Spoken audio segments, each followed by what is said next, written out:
Last year at that festival, there was a huge storm and it was flooded. And I started walking into the woods, and all of a sudden, the mud became like deeper and deeper and it engulfed my foot. And it just kept going Oh up. my And I'm like, God. the normal part of me in my everyday life says turn around and go back. And I'm like, no, I'm committed. I'm going to go this way and see where this leads me. You've talked about this idea of raves or festivals even being sort of a liminal space, this sort of sacred space. I'm curious to hear more about that. What are your thoughts on that idea? Oh, I definitely think so. I feel like every time I go to a festival or rave, I come back and I learn something new about myself. You always go Mm, into it, expecting to have a good experience or whatever it is. But I always say, like, I don't know, adventure always finds you. There's always a side quest. There's always someone that you meet. Where do I want to go? What stage do I want to go to? What's that song? Well, and figuring all hmm that out. Um, Yeah, yeah, I agree. What's like a favorite side quest that comes to mind for you? oh man, And oh, a maybe just favorite. for the audience who are not ravers, like what is a side quest if you want to inform people about what that means? Oh my gosh, I side quest. Side quest is something that you're not anticipating doing and you just kind of venture off. For me, side quests tend to be very mostly solo adventures. Like Mm, I'm going to go discover something about myself, but they can definitely happen in groups. I feel like sometimes they're set up at raves and festivals to be an intentional thing to do. Like some will have little hidden speakeasies or things hmm that you can find so you can kind of like venture off from the normal expectation of what you would do at a rave or a festival to find that thing.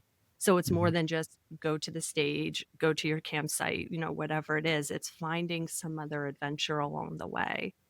hmm And I would say there's so many different ones. The one that's standing out is Elements last year at that festival. There was a huge storm and it was flooded.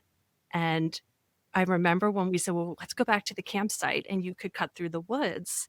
I'm like, I don't know. I'm like, well, I'm committed. I'm going to go to the woods. And I started walking into the woods, and all of a sudden, the mud became like deeper and deeper, and it engulfed my foot, and it just kept going Oh up. my And God. I'm like, the normal part of me in my everyday life says turn around and go back. And I'm like, no, I'm committed. I'm going to go this way and see where this leads me.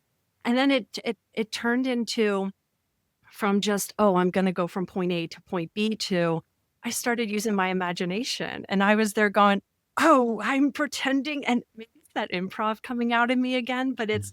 I was stepping into that play and then I ended up meeting someone along the way. And I was like, do you want to come on an adventure? We're like going through the mud, and it was pulling other people in and building that camaraderie as you're doing that. It literally feels like a real life side quest adventure. Yeah, yeah. I think there's so many of those weird little solo or duo journeys Mhm. that people have. Like the amount of times where I have met somebody who was just like in the right headspace at the right time for where I was at to either support them or we were supporting each other with like stuff we were going through outside of that. Because I think people they see a lot of the happy times. To your point, like everybody expects to have a great experience, and usually by the end of it, you can have a great experience. But a lot of times, there's at least one or two moments that can be very hard while you're there. There's we're going through life, and we're in this time where like we're finally kind of really present, or we have space to kind of breathe and be around stuff. And there's just a lot of emotion with all of the music and the lights and all that stuff. So I'm curious for you, like, is there a moment that you can recall that you would consider like the hardest moment that you had at a festival that became an important lesson for you?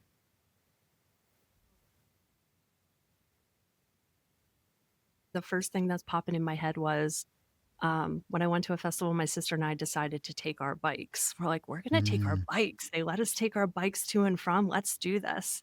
And on the way back, my sister was trying to record as she's on her bike and she fell off her bike. And I hit panic mode. I was like, oh my God, she just flipped off her bike. And as soon as I stopped and turned around, she was already like engulfed by all these people. I don't know where they came from. Like all these people were just like, are you okay? Are you this? And I didn't even get a chance to like check in on like I was like, oh, she's good. And mm, and she explains that situation as well. She's like, I never felt that much love and community and support. She's like, mm. I literally felt like people came in and like lifted me up.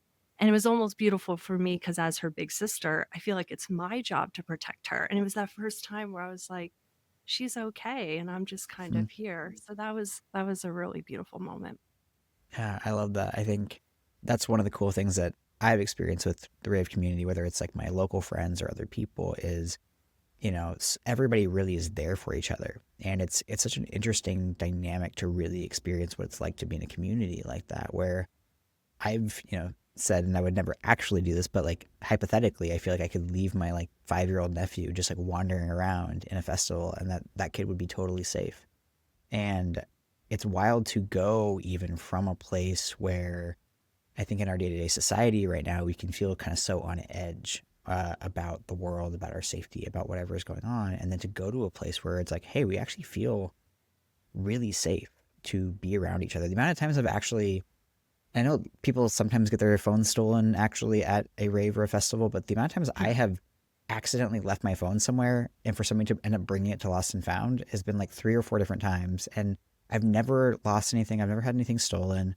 And it's always been really, really clear, positive vibes with all this stuff. And it's in a way that is both like healing, but also like heartbreaking in a sense that we don't have that all the time in our day to day life, right?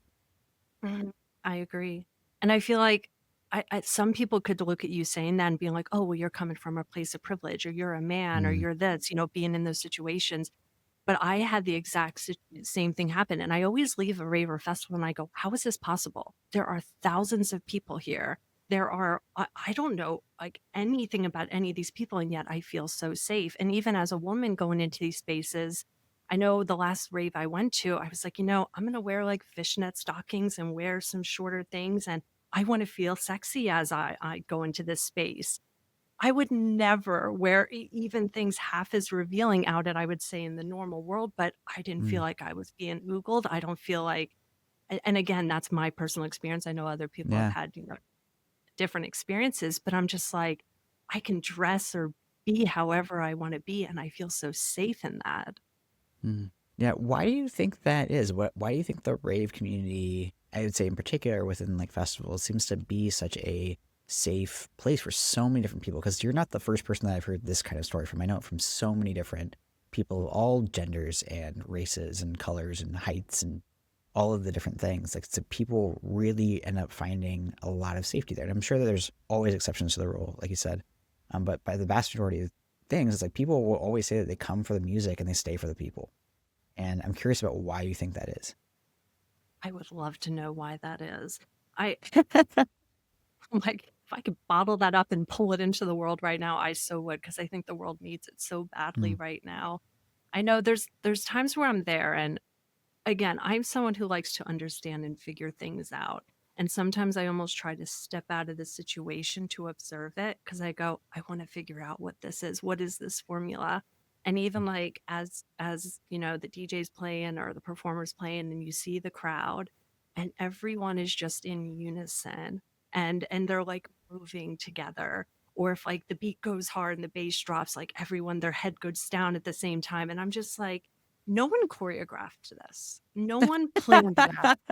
And yet y'all are like connected. It's the music mm, connecting people. And I think because of the intention and stuff that comes with that, it's just it's beautiful. And in those moments I look around and I go, I don't know who you voted for.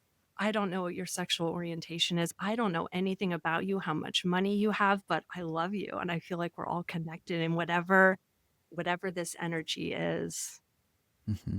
Yeah, I agree. I know that one of the cool things with music I know is that when you're at a live concert, that everybody's brainwaves sync up too, right? So everybody's literally kind of on the same wavelength.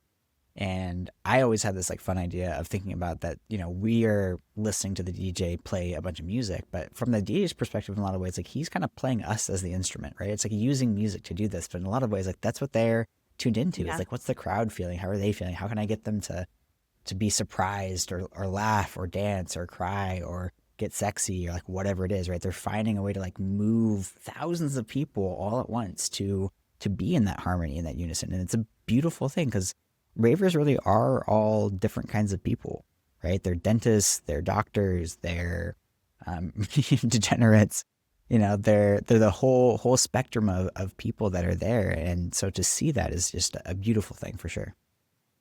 I agree.